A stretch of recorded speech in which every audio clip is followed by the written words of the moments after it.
Welcome to my channel दोस्तों। अगर आपके मोतिया का प्लांट सूख रहा है, पत्ते ख़राब हो रहे हैं, कुछ इस तरीके से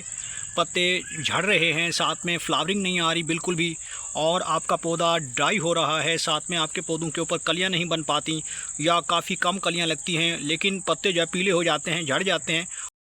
तो आज की इस वीडियो में मैं आपके साथ कुछ केयर टिप्स भी शेयर करूंगा कि इस मौसम में आपने अपने मोतिया के प्लांट को कौन सी खाद देनी है और किस तरह से आपने अपने पौधे की केयर करनी है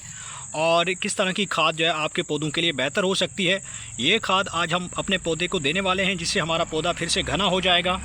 हमारे पौधे के ऊपर खूब सारी पत्तियाँ आएंगी और ब्रांचेज आएंगी, और साथ में पौधा हमारा बुशी होगा, काफ़ी सारी कलियाँ बनेगी और फूल भी आना शुरू हो जाएंगे। तो इस फर्टिलाइज़र के बारे में मुकम्मल इन्फॉर्मेशन आपको इसी वीडियो के अंदर देने वाला हूं कि आपने ये लिक्विड फर्टिलाइज़र किस तरीके से तैयार करना है और कब कब अपने मोतिया के प्लांट में आप इसे दे सकते हैं, कौन सी केयर करनी है, क्योंकि इस वक्त केयर करना बहुत ज़रूरी है आपके पौधों को सर्दियों से पहले बचाने के लिए। तो मुकम्मल इन्फॉर्मेशन के लिए आपने इस वीडियो को एंड तक देखना है। तो जल्दी से भाई के चैनल को लाइक कर दें, सब्सक्राइब कर दें और बेल आइकन के बटन को प्रेस कर दें, ताकि गार्डनिंग से जुड़ी जो भी वीडियो अपलोड हो तो उसका नोटिफिकेशन आप तक पहुंच सके। तो चलिए दोस्तों, वीडियो को शुरू करते हैं। तो दोस्तों, हमारा ये मोतिया का प्लांट है और इसके ऊपर अच्छे खासे अभी फ्लावरिंग हो रही है, इसके ऊपर कलियाँ भी बन रही हैं, और साथ में अभी चूँकि मौसम सर्दी की तरफ जा रहा है तो इसकी केयर करना भी बहुत ज़रूरी है। ऐसी चंद बातें हैं जिनसे हम अपने पौधों को बचा सकते हैं सर्दियों से। अगर सर्दियों से पहले हम अपने पौधों की अच्छे से केयर कर लेते हैं तो फ्लावर आने का ये सिलसिला जो है वो नहीं रुकेगा और काफ़ी सारी नई कलियाँ भी इस तरीके से बनती रहेंगी, पौधे ख़राब नहीं होंगे और पौधे हमेशा से हेल्दी रहेंगे। तो दोस्तों, इस वक्त आपके जो मोतिया का प्लांट है उसके ऊपर फ्लावर का साइज़ जो है वो कम लगता है, क्योंकि आपके पौधों के ऊपर ज़्यादा जब कलियां बनती हैं, जब ज़्यादा फ्लावरिंग होती है और नए पत्ते निकलते हैं, ब्रांचेस निकलती हैं, तो फिर क्या होता है कि मिट्टी के अंदर जो इम्पॉर्टेंट जो न्यूट्रिएंट्स होते हैं पौधों की मिट्टी के अंदर, वो डेफिशिएंसी हो जाती है, उनकी कमी हो जाती है, जिससे आपके पौधे के ऊपर फूलों का साइज़ इंक्रीज़ नहीं होता और कम साइज़ का फूल जो है वो लगता है। अब दोस्तों, जैसे सर्दियाँ आएंगी तो फिर आपके जितने भी पौधे होते हैं, फ्लावरिंग प्लांट्स भी होते हैं, उनके ऊपर भी सर्दियों का काफ़ी बुरा असर पड़ता है, क्योंकि पौधे डोरमेंसी में चले जाते हैं और फिर उस वक्त आपके पौधे के ऊपर ज़्यादा कलियाँ नहीं बन पाती। इसलिए आपने ज़्यादा सर्दियाँ आने से पहले ही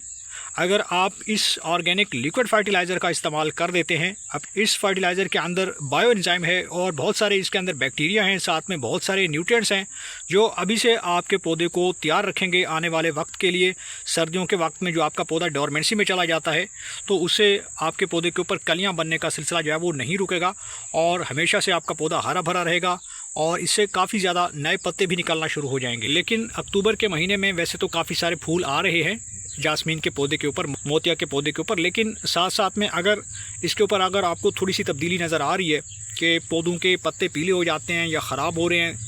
तो इसकी ग्रोथ जो है वो थोड़ी सी रिटार्ड हो गई है, यानी ग्रोथ कम हो गई है और साथ में नए पत्ते नहीं आ रहे, ज़्यादा कलियां नहीं बन पा रही जिस तरह से पहले बन रही थी, तो इसका मतलब ये हो गया कि आपके पौधे जो है वो धीरे धीरे सर्दियों की तरफ जा रहे हैं, यानी सर्दियों का असर जो है इनके ऊपर दिखना शुरू हो चुका है। क्योंकि रात के वक्त पौधों के ऊपर काफ़ी ज़्यादा ड्यू पड़ती है और मौसम रात के वक्त टेम्परेचर जो है वो नीचे गिर जाता है, जिससे आपके पौधों की ग्रोथ जो है वो थोड़ी सी रिटार्ड हो जाती है। तो दोस्तों, ज़्यादा फूल पाने के लिए पहला काम तो आप ये कर लें कि जितनी भी इसकी एक्स्ट्रा ब्रांचेज़ हैं, यानी ऐसी फालतू सी ब्रांच जिसके ऊपर कोई फ्लावरिंग नहीं है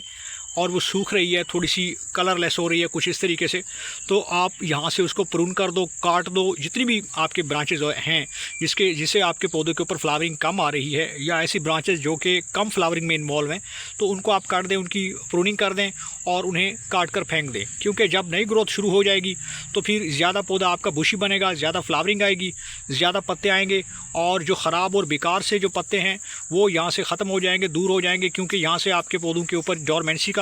पीरियड स्टार्ट हो चुका है और इससे आपका पौधा अच्छे से ग्रो नहीं कर पा रहा। तो ये एक्स्ट्रा जो ब्रांचेज़ हैं जो बिल्कुल सफ़ेद सी पड़ गई हैं, कुछ इस तरीके से आपको नज़र आ रही हैं, ये इसके ऊपर आप ग्रोथ जो है वो नहीं आ सकती, तो आपने इसको यहाँ से कट कर देना है। इसके बाद दोस्तों, आप चाहते हैं कि मोतिया प्लांट के ऊपर ज़्यादा फ्लावरिंग आए, ज़्यादा पत्तियाँ आएँ, ज़्यादा ब्रांचेज़ आएँ, पौधा आपका बुशी हो, तो आप कोशिश करें कि पौधों की मिट्टी के अंदर हल्की सी नमी बनाए रखें। ज़्यादा आपने ओवर वाटरिंग नहीं करनी, क्योंकि इस वक्त रात के वक्त मैंने जिस तरह कहा है कि काफ़ी ड्यू पड़ती है, रात के वक्त काफ़ी ज़्यादा हमारे पौधों की मिट्टी जो है वो वैसे ही नम हो जाती है ऑटोमेटिकली। तो इसको थोड़ा सा ड्राई रखें वैसे भी ये पौधों के लिए ज़्यादा अच्छा नहीं है कि आप अभी भी ज़्यादा पानी दे रहे हैं तो पानी देना कम कर दें। तो पहला काम ये करें, और दूसरा काम आपने ये करना है कि इसकी मिट्टी में प्रॉपर जो है आपने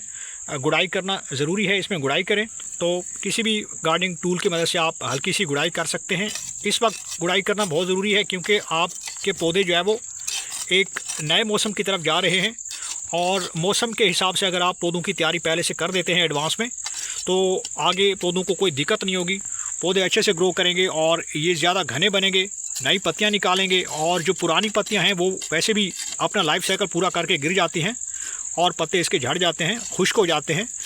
और पत्तों के साथ साथ जितनी भी ब्रांचेज होती हैं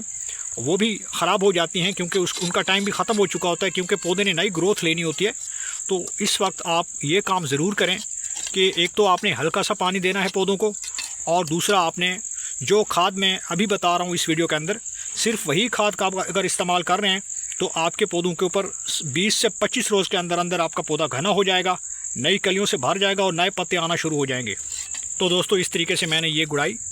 कर ली है। मिट्टी को नरम, भुरभुरा, वेल ड्रेन बनाना बहुत ज़रूरी है, क्योंकि जब आगे सर्दियों में बारिशें आएंगी तो फिर बारिशों का पानी जो है वो खड़ा ना रहे मिट्टी के अंदर, वो आपके पौधों के लिए ज़्यादा नुकसान का बायस बनता है, फंगस लगने का चांस बढ़ जाता है। तो कोशिश करें कि हल्का सा मॉइस्ट जो है वो इस तरीके से मिट्टी के अंदर होना चाहिए। तो इस तरीके से आपके पौधों के ऊपर ज़्यादा ग्रोथ देखने को मिलेगी, फास्ट ग्रोथ होगी, और हरे हरे पत्ते लगना शुरू हो जाएंगे, और साइज़ पत्तों का काफ़ी ज़्यादा मोटा लगेगा, कुछ इस तरीके से देखें,